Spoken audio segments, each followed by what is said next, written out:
Hello, this is Deborah Barrett with the Cincinnati State Physics Department presenting the paintball problem.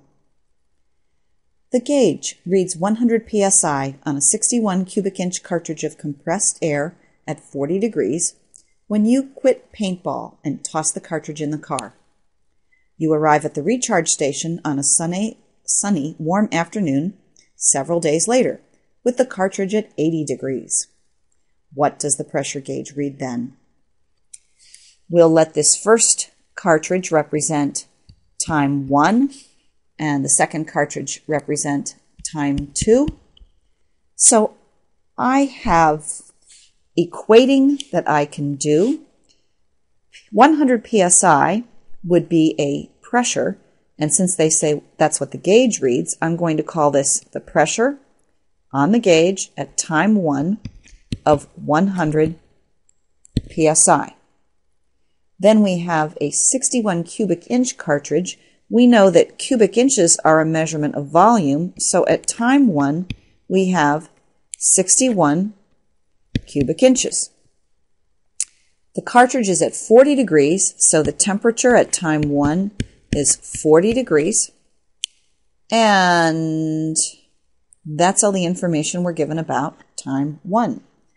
Time 2, you have the cartridge at 80 degrees, so that would be the temperature at time 2, 80 degrees. And we're looking for the pressure at that point. So we're looking for the pressure at time 2. Let's see. A cartridge should be a rigid container, so it should not have changed its volume, and therefore the air inside should not have changed its volume. So I will list this as volume at time 2 is the same as volume at time 1. And let's see.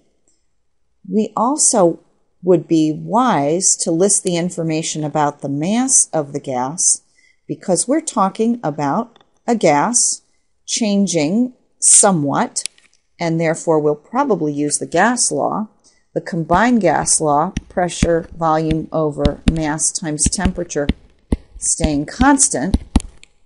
So we have 1, 1, 1, 1, and 2, 2, 2, 2. The mass also needs to be taken into account, but whatever we call the mass at time 1 of the the compressed air, even though we don't know a figure for it, we know that we've got the same amount of air left in the cartridge at time 2. We have not bled any air off, and we have not added any air. So the mass at time 2 is the same as the mass at time 1, and the volume at time 2 is the same as the volume at time 1. Now, we therefore can cancel the volume from both sides of the equation, and we can cancel the mass from both sides of the equation because they will be equal before and after we get to the recharge station. That leaves us with the pressure over temperature staying constant, in other words, Gay-Lussac's law. Let's see. We also need to have all our pressures and temperatures in absolute form. So I need to change my 100 psi of gauge pressure over to absolute pressure. You remember that absolute pressure can be found by taking the gauge pressure and adding on the atmospheric pressure. In psi, atmospheric pressure is 14.7. So the pressure, absolute pressure at time 1 will be 114.7 psi. And that is because atmospheric pressure is 14.7 psi. For the temperatures, to change those over to absolute temperature, we need to know what scale we have. For that, we think about the sense of the problem. 80 degrees on the Celsius scale would be getting in the neighborhood of boiling. The car doesn't get that hot. On the other hand, 80 degrees Kelvin would be absurdly cold, since 273 Kelvin is only the freezing point. I'm thinking these two temperatures must be Fahrenheit. So I'm going to mark these two as Fahrenheit. Now, if I need an absolute temperature and my original information is in Fahrenheit, it would make sense to work in the Rankine scale, because the Rankine scale, you just have to take the Fahrenheit scale and add 460. So with that in mind, for my 40-degree Fahrenheit temperature at time 1, that will be equal to 500 degrees on the Rankine scale. And my 80 degrees Fahrenheit at time 2 will be equivalent to 540 degrees Rankine.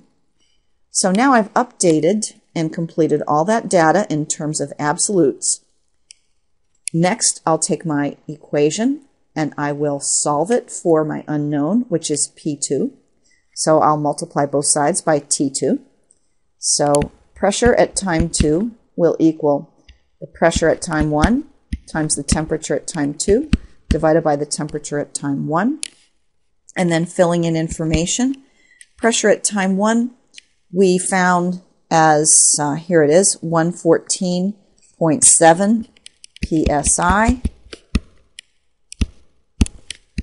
Temperature at time 2 is 540 degrees Rankine, and temperature at time 1 is 500 degrees Rankine. Rankines will cancel, leaving us an answer in psi.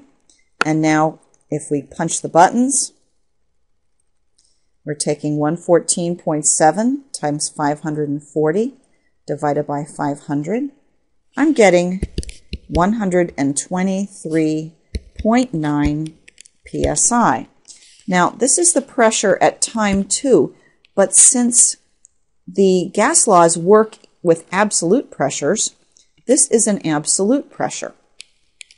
On the other hand, what this problem has asked us for in the end of the problem statement is, what does the pressure gauge read?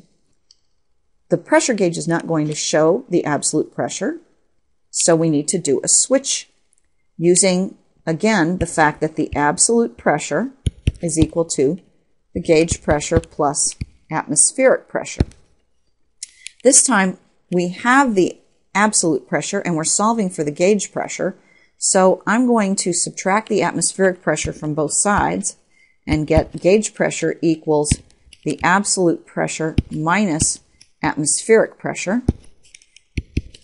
Therefore, I'm going to take 123.9 psi and subtract 14.7 psi, which 123.9 minus 14.7, that's going to give me 109.2 psi as my answer in this problem. If I decide to round it down because of the number of sig figs, then I might present as 110 psi and give 2 sig figs. So either one of those answers would be acceptable. There will be one final sample problem looking at the gas laws, which will be on the next video. So please go on to the next video.